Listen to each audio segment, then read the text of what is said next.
안녕하십니까 여러분, 스티브 집스입니다. 오늘 또 오랜만에 입테리어로 인사드립니다. 저 지난주에 현장에서 가장 합리적으로 요즘 할 수 있는 인테리어에 대해서 좀 설명을 드렸었어요. 근데 이제 그거와 관련해서 질문들이나 문의가 되게 많이 들어오고 있어요. 그래서 자세하게 여러분들한테 좀 설명드리기 위해서 입테리어로 여러분들에게 인사드립니다. 지난번에 말씀드렸던 게 벽지도 그냥 일반 실크 벽지가 아니라 디아망 벽지, 그리고 이제 타일형, 대리석형, 강마루 요렇게 해가지고 걸레바디나 몰딩 없이 정말 도장 같은 이런 현장을 한번 보여드렸었잖아요. 그래서 조금 더 디테일하게 말씀을 드릴 건데, 물론 우리가 인테리어의 비용을 많이 사용하면 할수록 자재 사용의 폭이 넓어지면서 디테일도 그만큼 더 많이 뽑아낼 수 있는데, 다양한 표현을 할 수 있겠지만 오늘은 합리적으로 가성비 있는 그런 방식에 대해서 좀 설명을 더 자세하게 드려보겠습니다. 물론 컨셉과 톤 앤 매너나 동선이나 레이아웃, 조도 계획 이런 것들은 좀 너무 디테일한 거고 상황에 따라서 또 예산에 따라서도 많이 달라지는 부분이기 때문에 그런 부분들은 좀 설명을 제외하고, 공간을 이루는데 가장 큰 부분들, 이제 벽체, 벽체에 포함된 문, 천장, 그리고 바닥 마감이 가장 크지 않습니까? 큼직큼직한 마감재들 어떻게 구성을 하면 좋을지, 어떻게 하면 가장 합리적으로 가성비 있게 인테리어 할 수 있을지, 그런 부분들에 대해서 설명을 드려보도록 하겠습니다. 일단 합리적으로 인테리어 하려면 도배를 해야 돼요. 일단 도배를 함에 있어서 첫 번째로 가장 중요한 건 밑작업입니다. 가장 좋은 거는 석고 벽체에다 도배를 하는 거예요. 그래서 오늘 이제 도배 마감에 대해서 말씀드릴 때는 그 기준이 최소 떡가베 이상 좋은 석고 바탕면에다 도배를 하는 거로 기준을 잡고 설명을 드릴게요. 어떤 벽지를 사용하든 간에 그 밑바탕 벽 자체가 고르다면은 사실 품질은 충분히 나옵니다. 물론 이제 디아망이란 벽지가 좀 특징 중에 하나가 되게 두껍습니다.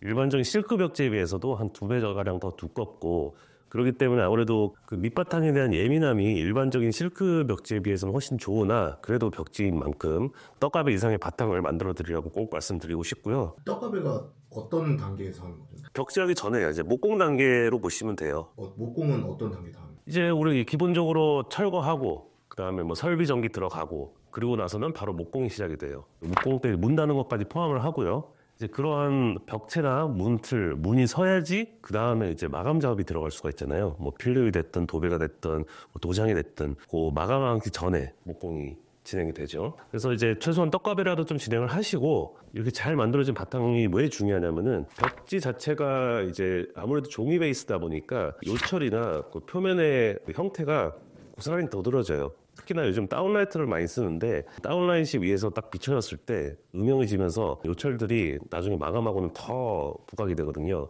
그래서 계속 밑작업을 잘 하셔라 말씀을 드리는 거고, 밑작업이 또 중요한 이유 중에 하나가, 석고 떡가베라도 치면은 이제 면이나 이런 끝나는 아웃 코너들, 인 코너들, 이런 끝나는 지점들의 라인 정리가 좀 확실해져요. 천장에 요즘 무몰딩도 많이 하는데 석고로 이게 벽체가 잡아줘야지 이제 윗단에서 좀 깔끔하게 끊을 수도 있고, 방금 말씀드린 이제 아웃 코너 같은 데도 아무래도 물리적으로 석고가 딱 시공이 된다면은 그런 이제 아웃 코너의 그 세로 라인들도 훨씬 더 정갈하게 깔끔하게 떨어지거든요. 그래서 이제 그런 정리를 하는 데에도 상당한 도움이 되니까 참고를 좀 해주시면 감사하겠습니다. 그렇게 만들어진 벽면 위에다가 이제 디아망 벽지를 시공하는 걸 이제 추천드립니다. 디아망 벽지는 이제 장점이 일단 두꺼워요. 두꺼워서 그 표면의 질감 처리, 회벽 같은 느낌이나 페인트 같은 느낌들이 확실히 일반 얇은 실크 벽지에 비해서 더 우수하고요. 그래서 이제 그런 표면의 디테일도 훨씬 좋다, 이게 한 가지가 있을 수 있고, 그 다음에 이제 표면에 수지층 코팅이 좀 특수 코팅이 더 되어 있어요. 그래서 물걸레질이 가능합니다. 그래서 내구성이 좋다는 게 바로 이 부분인데요. 일반적인 벽지는 이제 물걸레질을 할 수는 있겠지만 좀 장시간 사용하다 보면 사실 해지거든요. 그래서 이제 그런 부분들이 많이 보완이 됐기 때문에 걸레바지 없이도 시공이 가능합니다. 물론 필름만큼 강성이 좋지는 않아요. 물리적으로 이거는 도배지이기 때문에. 그래서 우리 조금만 사용하는 데 있어서 신경을 쓴다면은 도배지만으로도 충분히 일상생활에 가능한 마감이 나옵니다. 최근에 디아망 포티스라고 거의 필름에 준하는 내구성을 가진 이제 벽지가 새로 나왔죠. 그래서 요즘 많이들 사용하시는데, 일단 오늘 가성비 위주로 얘기를 드리는 거기 때문에 이건 좀 패스할게요. 왜냐하면 이게 일반적인 디아망 벽지보다는 한 30% 이상 비싸요. 좀 소매점에서 살게 될 경우에는 한 40%까지도 가는 것 같더라고요. 근데 이제 이게 특징이 벽지가 되게 얇습니다, 이게. 그래서 시공이 되게 까다롭습니다. 밑바탕도 그만큼 더 작업량이 소요가 되고, 근데 이제 디아망 벽지 같은 경우는 뭐 일반적인 밑작업 잘 하는 건 당연한 거고 시공비에 더 추가가 되는 건 없거든요. 근데 이제 포티스 같은 경우는 벽지가 워낙 예민하기 때문에 뭐 밑작업은 물론이거니와 시공비에서도 조금 더 상승분이 있습니다. 그래서 가성비에는 좀 적합하지 않기 때문에 요 얘기는 좀 패스하겠습니다. 디아망 벽지를 시공할 경우에는 이제 우리가 다 누구나 꿈꾸잖아요. 도장 같은 마감이 된 집, 몰딩이나 걸레바지 없이 이제 그런 집들을 많이 꿈꾸시는데 이 디아망이란 벽지만으로도 그런 연출이 가능하고 일상생활 하는데 조금만 신경을 쓰신다면은 충분히 문제 없이 도장같이 연출된 집에서 생활을 하실 수 있습니다. 조금 더 나아가서 이제 문이 되게 중요하잖아요. 집에서 이제 인테리어를 했을 때는 일반적인 문보다는 요즘 이제 뭐 히든도어나 아니면 뭐 도배를 할 경우에는 얇은 문선이 돌아간 도어를 많이 사용하시는데 저는 개인적으로 그런 것보다는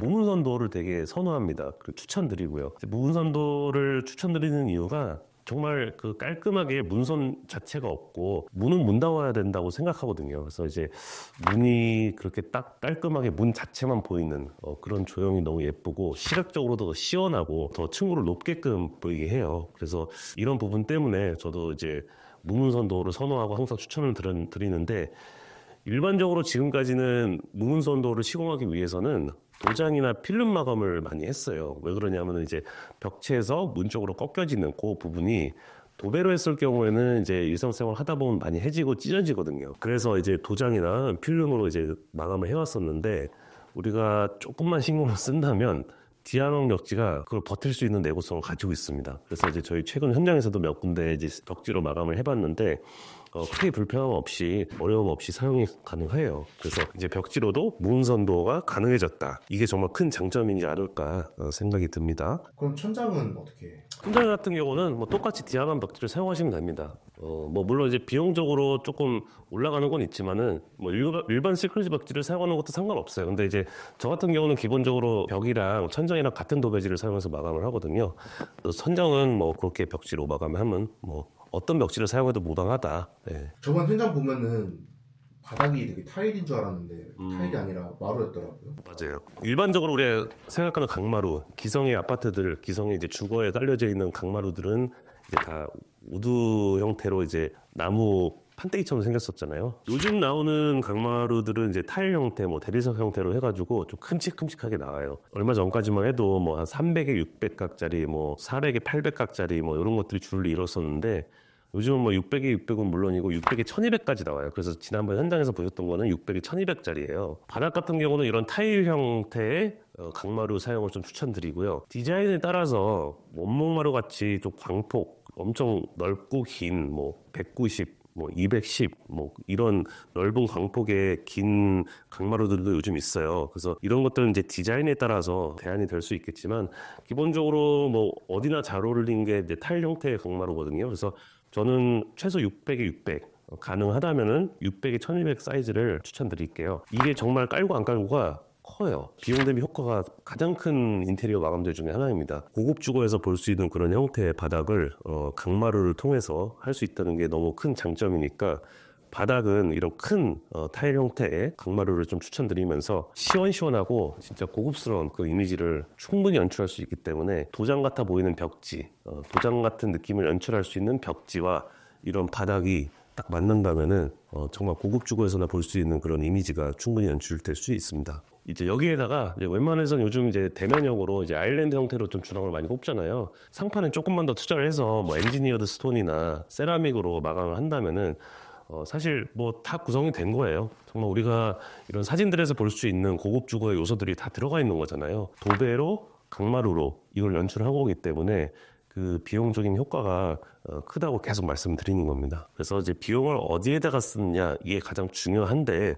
이제 앞으로는 가성비 있는 인테리어를 원하시는 분들은 이 방법을 참고하셔가지고 좀 계획하시는데 예산을 좀 더 중정적으로 쓴다면은 깔끔하고 정갈하고 시원시원한 공간을 만드실 수 있을 겁니다. 이렇게 했을 때 진짜 도장이나 타일을 썼을 때에 비해서 얼마나 절감이 되는지. 얼마나 절감이 되냐 이것도 좋은 질문인데 이건 단품이 아니기 때문에 좀 정확하게 뭐 얼마가 절감이 된다라고 말씀드리기는 어렵지만 일단 목공 뭐 34평 기준으로 말씀드리면은 목공하고 도장하는데 거진 돈 1,000만 원 들어가요. 공용부 전체 목공 작업하고 그 위에다가 이제 수입 페인트로 마감을 할 경우에 여기서 한 돈천가량이 더 올라가는데 디아람 벽지를 시공을 할 경우에는 석고 떡가래 가격을 제외하고는 더 추가되는 거는 사실 벽지값이 조금 더 비싸다? 한 30%가량 일반 실크 벽지에 비해서 한 30%가량 비싸다?